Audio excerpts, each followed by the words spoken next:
자, 요즘 메타버스 열기가 매우 뜨겁습니다. 연일 긍정적인 뉴스가 쏟아지고 있고 관련 종목들은 미친 듯이 오르면서 연일 신고가를 경신 중이죠. 그리고 메타버스에 관련된 상장 코인들의 가치 또한 함께 반등을 하고 있습니다. 그렇다면 메타버스라는 게 과연 무엇이고 미래에 어떤 방향으로 나아가야 할 것인지에 대해서 오늘 한번 명확히 정리를 해보도록 하겠습니다. 일단 메타버스는 로블록스, 제페토와 같은 이러한 플랫폼 기업에 국한되어 있는 그러한 개념이 전혀 아닙니다. 쉽게 정의를 내리자면 뇌물질, 즉 탈물질화가 되어서 이것이 물리적 거리와 시간을 초월하는 일종의 가상 공간을 우리가 메타버스라고 부르고 있습니다. 아직까지는 이 가상의 체험을 제대로 즐기기 위해서는 VR 같은 유형의 이러한 연결 디바이스가 필요하지만 이제 머지않아서 뉴럴링크와 같은 뇌칩 이식을 통해 저러한 중간의 유형 연결 디바이스가 없이 이 가상 공간을 마음대로 드나들기 시작하면서 지금의 현실과 더 흡사한 가상 현실을 이제 구현하게 될 것이다 라고 생각을 하시면 됩니다. 이 메타버스에 대해서 우리가 굳이 투자적인 관점으로 분류를 해보자면 네 가지 산업으로 크게 접근을 할 수가 있습니다. 첫 번째 바로 5G와 6G죠. 여기에 클라우드 시스템과 블록체인, 빅데이터 센터 등 이 모든 것들이 고루고루 성장을 해야 지금의 메타버스 인프라가 제대로 조성이 될 수 있다라는 겁니다.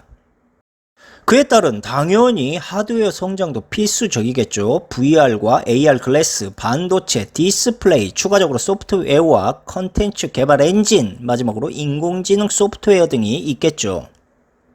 물론 고루고루 다 발전이 돼야 되는 게 맞긴 맞지만 그 중에서 가장 필수적으로 성장해야 될 것이 바로 풍부한 플랫폼이죠. 이 놀거리가 있어야 메타버스에 사람들이 들어올 게 아니겠습니까? 그 대표적인 이제 컨텐츠 산업이 바로 게임 산업입니다. 마인크래프트, 포트나이트 같은 게임이 그 대표적인 플랫폼이다라고 볼 수가 있습니다.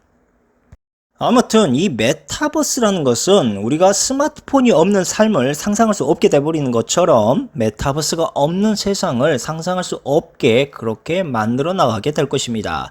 이 메타버스의 어원은 메타, 초월과 유니버스 세 개의 합성어로 현실을 초월한 세계를 뜻합니다. 물론 신조어는 아니죠. 이 메타버스는 1992년 미국의 소설가 닐 스티븐슨이 그의 공상과학 소설인 스노우 크래시에서 인용한 용어입니다. 그리고 이 소설 이후 자연스럽게 컴퓨터, 인터넷, 스마트폰, 가상현실, 증강현실, 인공지능, 트윈, 디지털 트윈 같은 인류의 굵직한 기술 발전에 따라서 점점 그 용어가 구체화되어 왔습니다. 메타버스는 인류가 최근 4차 산업으로 발전시킨 최첨단 기술의 집약체다라고 일단 볼 수가 있는데 4차 산업혁명의 주요 요소인 사물 인터넷, 빅데이터, 블록체인, 인공지능과 같은 첨단 기술이 모두 메타버스를 최종적으로 창조하기 위해서 준비된 그러한 기술이었습니다. 인간의 욕구는 끝이 없고 욕구가 없는 인간은 없다. 그만큼 인류는 다양한 욕구와 그에 따른 스트레스를 풀기 위해서 끊임없이 노력을 해왔고 인류의 기술 개발과 혁신의 원천 근본은 현 인류의 욕구를 더 빠르고 다양하게 쉽게 해소하려 함에 그 무게를 두면서 발전해 왔었던 것입니다.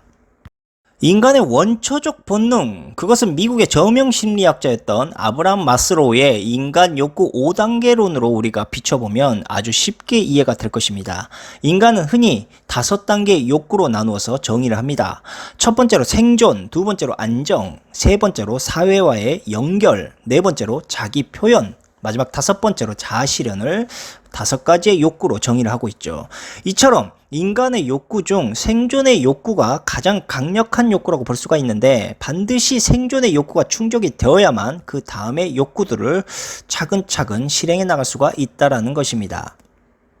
즉 가장 강력한 욕구인 생존을 우리가 충족시키려면 우선적으로 의식주가 해결되어야 되고 만약 의식주의 결핍이 계속적으로 지속이 된다면 이를 해결하기 위해서 인간은 그 어떠한 욕망과 위험도 감수하려는 행동을 보인다라는 것이죠. 그렇다면 뭔가 감이 오지 않습니까? 그렇습니다. 바로 지금의 식량난을 기후위기라는 명분 앞에서 계속적으로 이들이 심화시키고 있는데 자 여러분들의 의식주를 저들이 계속 위협하면 할수록 여러분들은 생존을 하기 위해서 그 어떠한 것이라도 감수를 하게 될 거라는 겁니다. 그러니까 메타버스 세계에 여러분들 스스로를 저들이 들어오게끔 여러분들을 가둬버리기 위해서는 당연히 지금의 현 경제가 어려워야 되고 또 생존의 위협을 받을 수 있을 정도의 경제적 위기를 겪어야만 하기 때문입니다. 그렇게 되면 여러분들은 새로운 생존의 그런 기회를 찾아서 떠나게 될 것이고 자연스럽게 저들이 만들어 놓은 메타버스의 세상으로 여러분들 제발로 여러분들 스스로 찾아 들어가게 된다라는 것이죠. 아무튼 4차 산업에 걸쳐서 일궈낸 이 디지털 산업 혁명이 제대로 사람들에게 먹혀 들어가기 위해서는 일단 말씀드렸던 의식주에 대한 생존 위협을 즉 경제 위기를 통해서 만들어내게 되고 이들이 이러한 어려움 속에서 어쩔 수 없이 저들이 만들어 놓은 메타버스 세상으로 끌려 들어가게 되면 이때부터 인간의 상위 욕구에 대한 부분을 이제 가상현실을 통해서 더 빠르고 더 쉽게 해소하는 데에만 중점을 두게 될 것이다. 그런데 이게 좋을 수도 있겠지만 나쁜 점은 무엇이냐? 바로 저들이 만들어 놓은 완벽히 통제된 세상 안에서 이제 우리는 제한된 이러한 생활과 그 다음에 규제와 통제를 받아야 된다는 겁니다. 즉 저들의 세상 안에서 더 이상 피할 곳은 없다라고 볼 수가 있는 것이죠. 메타버스의 가상세계는 결국 인간의 상위 욕구인 사회 연결과 자기 표현의 자유를 아주 쉽게 달성하는 데 그 목적을 두고 있는 것이고 메타버스는 인간의 최상위 욕구라고 할 수 있는 자아 실현 성취에 최종적으로 그 목적이 있음을 주목해야 됩니다. 자, 인간은 각 단계별 욕구 해소를 통해서 행복감을 얻는 그러한 생명체입니다. 그러나 얼마 지나지 않아 이런 것들은 모두 다시 지루함을 느끼게 되고 처음 느꼈던 행복감은 둔해지고 연이어서 사라지게 됩니다. 그러나 메타버스 세상에서는 생리적 변화나 환경적 자극에 의해 또 다른 욕망을 창조하거나 경험할 수가 있다는 것이고 인간이 현실 세계에서 갖지 못하는 형태의 행복감을 안겨줄 수 있게 된다는 겁니다. 만약 이러한 것에 중독되기 시작하면 사람들은 절대 이 가상 세계에서 스스로 벗어나려 하지 않을 것입니다. 당연히 메타버스의 기술이 고도화되면 또한 발전하면 할수록 인간이 메타버스에서 표현하는 행복감과 그 방법의 형태는 더 다양해지게 될 것은 자명한 사실이고 메타버스 가상세계를 통해서 이제 수익을 창출하기도 하고 더 나아가 직업을 갖고 생활에 필요한 모든 것을 충족하거나 또한 체감할 수 있는 이른바 전지전능한 매트리스 세상이 드디어 탄생이 되는 것입니다. 자, 이게 바로 이러한 점 때문에 미래 메타버스 시장이 급성장할 수밖에 없는 가장 큰 이유이기도 합니다. 아무튼 코로나를 통해서 예정대로 진행되어지고 있는 소득 양극화, 이 소득 양극화가 결국에는 메타버스의 기술 진보를 끌어내게 되고 이 괴로운 현실에서 도피하고픈 사람들이 결국은 가상 세계에서 자신의 자아와 욕구를 실현하기 위해 자연스럽게 메타버스에 유입이 될 거라는 것이죠. 그리고 이렇게 의도적인 메타버스 시장의 성장성을 알고 있는 정부는 서민들의 경제와 중산층 붕괴를 통한 시장 위기를 이용해서 기다렸다는 듯이 메타버스 관련 육성 정책들을 본물 터지듯 쏟아내고 있습니다. 특히 한국 같은 경우는 메타버스 산업을 국가 주요 미래 먹거리로 판단을 하고 있는데 이 한국판 디지털 뉴딜 정책을 25년까지 무려 49조 원이나 투자하겠다라는 포부를 밝히기까지 했습니다. 그리고 이것은 우리끼리만 알고 있는 정보가 아닐까 싶은데 한국이 메타버스 시장을 이렇게 적극적으로 49조 원이나 투자하겠다라는 그 이유는 바로 한국의 메타버스 시장을 밀어주고 있는 자들이 MS와 소프트뱅크이기 때문이죠. 이 두 회사는 과거 김대중 대통령을 통해서도 인터넷 브로드밴드 사업을 추진했던 그러한 기업이었는데 우연인지 몰라도 메타버스 사업에도 똑같이 손을 대고 있습니다. 솔직히 터놓고 말씀드리면 이게 우연이겠습니까? 일본 그 대머리 새끼랑 코쟁이 이혼남이 테스트베드로 한국을 적극적으로 그동안 이용을 한 것이죠. 브로드밴드 말고도 5G도 세계 최초네 어쩌네 한국에서 이 난리를 펼치더니 어떻게 됐습니까? 한국 사용자들만 실컷 엿먹었지 않습니까? 그 뒤에 일본과 미국 놈들이 한국에서 일어난 이런 어떤 불량 사태들을 전부 테스트 후에 진짜 배기만 쏙 빼가고 이런 육개장 사발면 조카 크레파스 같은 이런 귀여운 강아지 새끼들이 이러한 장난질을 계속하고 있다는 것을 여러분들은 절대 잊지 말고 항상 주시하셔야 된다 이겁니다. 현재까지 메타버스는 게임과 VR을 통해서 체감하는 아직까지는 3D 영역인데요. 이 정도면 현실과 가상을 구분할 정도의 미흡한 기술 수준이다 라고 밖에 현재 판단이 되지 않습니다. 그러나 향후 진정한 메타버스의 경험은 3D가 아닙니다. 바로 4D로 발전하면서부터 진정한 메타버스의 경험을 할 거라는 겁니다. 이 만약 4D의 기술이 미래에 적용이 된다면 여러분들은 더 이상 진짜 현실과 가상을 구분할 수 있는 능력을 상실해 볼지도 모릅니다. 이 4D라는 게 뭐냐면 쉽게 말해서 촉감입니다. 그러니까 여러분들의 피부 신경 모사형 인공 감각 인터페이스 시스템, 이것을 한마디로 우리가 4D라고 부르고 있죠.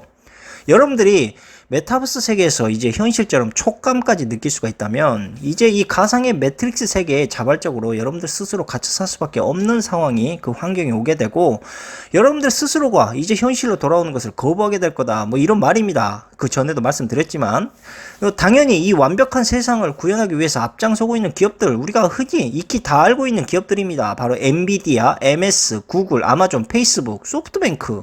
자, 이 애들이 지금까지 계속 4차 산업을 주도해 왔죠. 결국은 메타버스 세상을 만들기 위한 그러한 발판을 얻기 위해서 이 회사들이 전부 협업을 해서 서로 경쟁하는 것처럼 보이지만 협업을 해서 지금 이러한 세상을 점점 구현하고 있는 것입니다.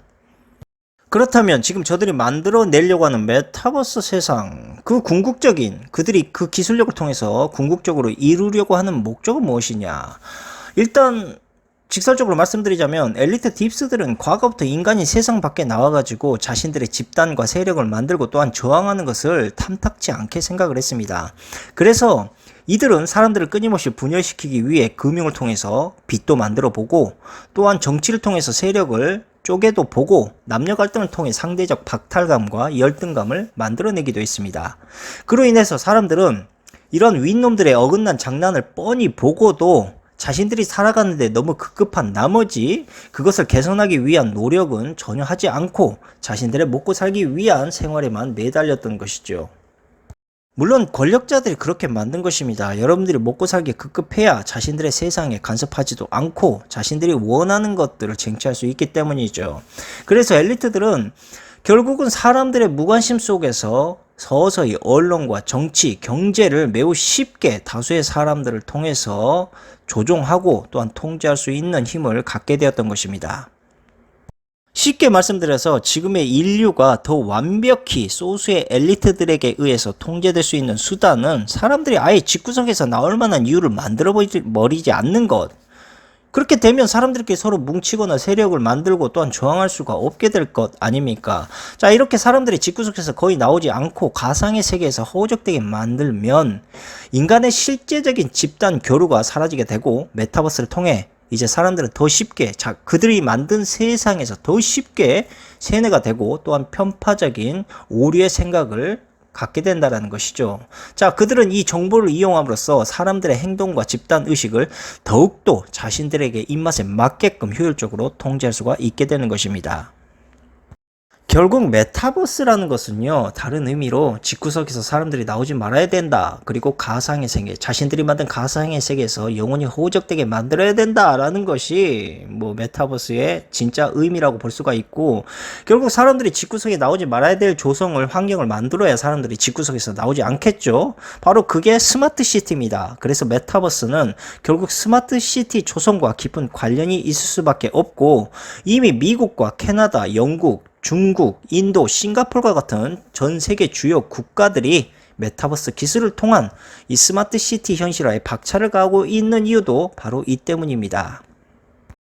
빌 게이츠와 제프 베조스가 현재 거대한 농지를 사들이고 있죠. 다 그 이유도 기후변화를 명분으로 일단 새롭게 조성될 스마트 시티, 그리고 그에 걸맞는 새로운 먹거리를 만들기 위함입니다. 결국 이렇게 되면 스마트 시티가 조성되고 이 새로운 먹거리에 대한 이제 그 사업이 활성화되기 시작하면 결국 이들이 만든 식품의 가격은 급등할 수밖에 없고, 당연히 이들의 가치를 급등하게 만들기 위해서 지금의 식량난은 필수적인 것이 되게 되는 것입니다.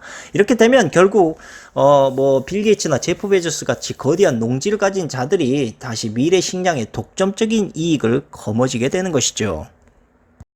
아니, 생각을 해보자면 기후변화가 일어나고 있고 식량난에 대한 어려움을 사람들이 겪고 있는데 저들이 거대한 농지를 계속 사들이고 있습니다. 이거 뭘 의미하겠습니까? 이미 뭐 빌 게이츠와 제프 베조스는 서울에 대한 서울 규모 크기 이상의 농지를 이미 보유하고 있다라고 이야기할 정도인데, 결국 이게 뭐겠습니까? 식량을 독점하겠다라는 이야기입니다. 기후변화가 오게 되면 결국 몬산토에 있는 새로운 유전자 재배할 수밖에 없는 상황이 오게 되고 일반 식물들은 기후변화에 적응하지 못하니까요. 그렇게 되면 결국 자신들이 가지고 있는 농지에 GMO 식물을 심고 그걸 사람들에게 먹이는 겁니다. 그렇게 함으로 인해서 미래 식량의 독점의 이익을 거둬들이겠다라는 게 이미 뭐 예견된 거라고 그렇게 생각을 하셔야 돼요.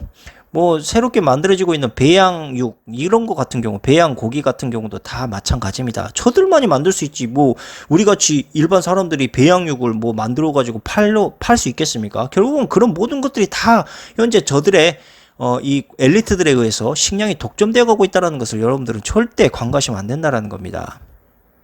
아무튼 이들이 스마트 시티를 조성하려고 하는 목적을 크게 몇 가지로 나눌 수 있습니다. 그것은 뭐냐면 우선 교통의 혼잡을 해소하고 범죄 예방과 재난 기후변화에 대한 대응을 할 수 있고 경제 성장의 촉진, 인구 고령화 대안, 뭐 별별 좋은 의미의 취지는 다 내비치고 있습니다. 그런데 저들의 의미를 우리가 노골적으로 풀어보자면 결국 스마트 시티 밖으로 나오려고 하는 의지를 붕괴시키려고 하는 의도가 다분하다라는 것을 볼 수가 있고 이제 너희들은 집 밖에서 기어나오지 말아라 라는 것과 거의 같습니다. 그 다음에 범죄 예방과 뭐 기후변화에 대한 대응 이건 결국은 뭐냐면 사람들을 주시하겠다라는 거죠. 그런 명분으로 사람들을 계속 감시하겠다. 스마트 시티 안에 가둬놓고 그러니까 편리함을 앞세우는 대신 거주하는 사람들의 모든 동선과 개인 정보를 이제 스마트 시티의 틀 안에서 사람들에게 언제든지 추적 감시를 할 것이다 라는 것을 대놓고 말하는 것입니다. 이것은 영화 매트릭스의 인공 자궁처럼 자연스럽게 녹아들고 있는 것이 스마트 시티인데요.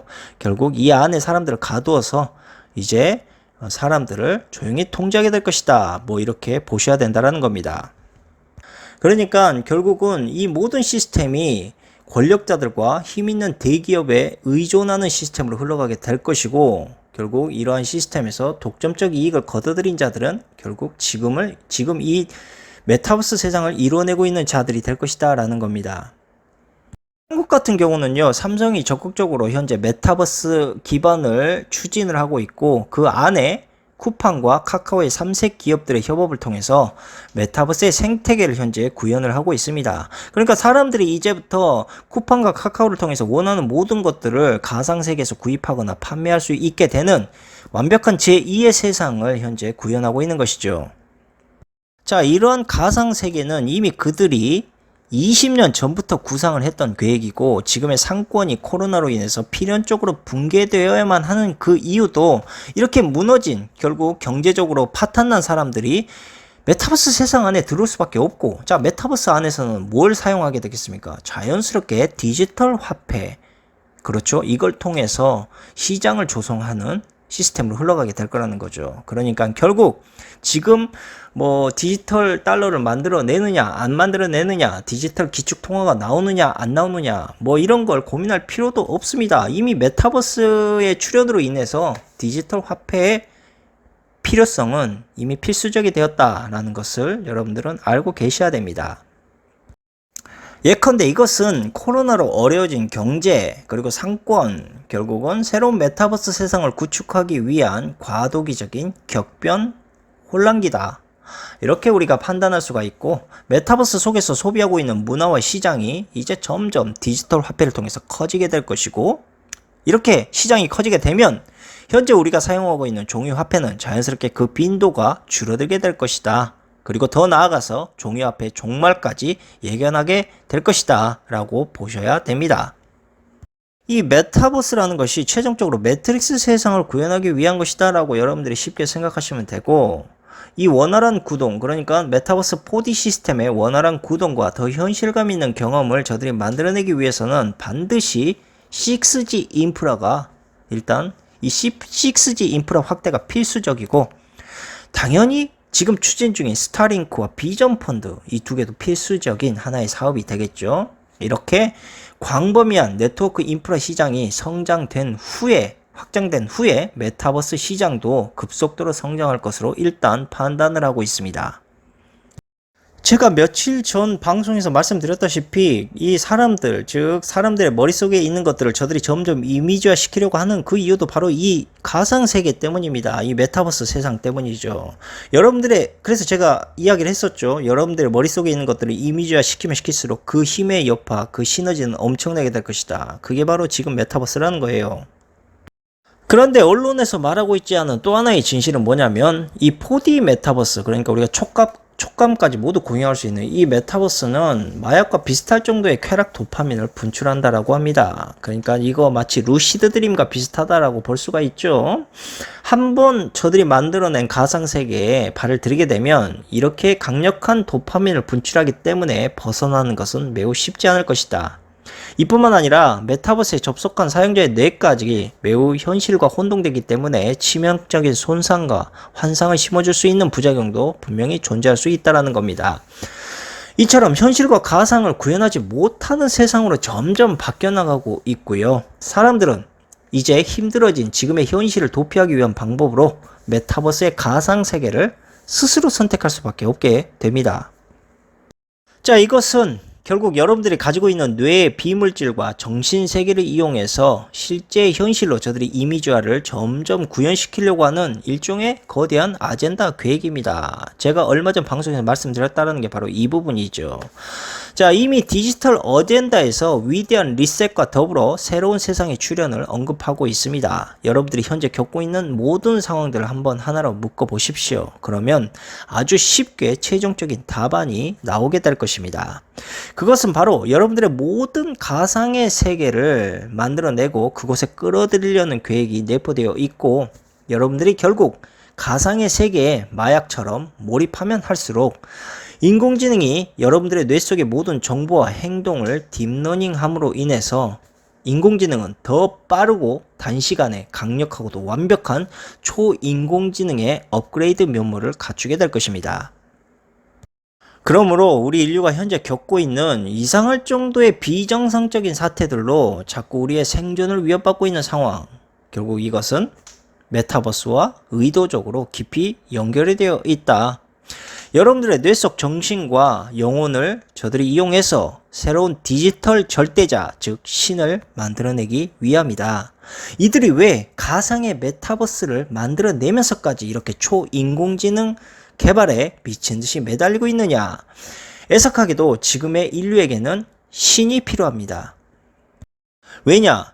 이제는 인류의 생각과 두뇌를 초월하는 새로운 존재가 필수적이기 때문입니다. 만약에 디지털 신을, 즉 초월자를 인류가 개발하지 못한다면 다가올 해성 충돌, 기후변화, 우주 개척시대, 인류 멸망의 이러한 현상들을 헤쳐나갈 수가 없는, 그러니까 인간의 영역을 벗어난 신의 영역이기 때문입니다. 이들은 그래서 스마트폰보다 훨씬 더 빠르고 효과적인 가상의 세계를 이용해서 초인공지능 딥러닝을 구현하려는 것이고, 이 초인공지능이 솔직히 악마의 신이 될지 천사의 신이 될지 전혀 알 수가 없는 이런 상황에서 일단은 필수적인 새로운 신의 창조물을 거의 도박적으로 현재 감행을 하고 있는 것입니다. 자, 아무튼 이들은 디지털 절대자, 즉 신의 창조라는 이유로 위험한 도박을 감행하고 있는 것이고, 메타버스와 스마트시티는 초인공지능의 기술을 더욱더 발빠르게 개발하려는 의도라는 것을 여러분들은 알고 계셔야 됩니다. 이거는 소름 끼치게도 영화 매트릭스와 거의 비슷하다라는 것을 여러분들은 눈치채고 계실 겁니다. 인간을 통한 기계 문명의 초월적 발전, 매트릭스라는 가상세계, 최종적으로 이 모든 것들은 로봇과 인공지능의 기계신의 탄생, 그것이 최종 목적이었다는 것입니다. 메타버스라는 것을 여러분들 넓게 보십시오. 단순하게 봤을 때, 좁게 봤을 때는 인류의 편리함만을 위해서 만들어지고 있는 것처럼 보이지만 그 뒤에 넓게 봤을 때 숨어 있는 것은 결국 인류를 구원할 새로운 신을 창조하고 있는 것이다 라고 보셔야 됩니다. 물론 독이 될지 약이 될지 아까 말씀드렸다시피 알 수 없는데, 결국 이 도박에서 제가 생각하기에 남는 결론은 극과 극이 될 것이다 라는 이런 말씀을 일단 남기고요. 오늘 방송은 여기에서 마치도록 하겠습니다. 감사합니다.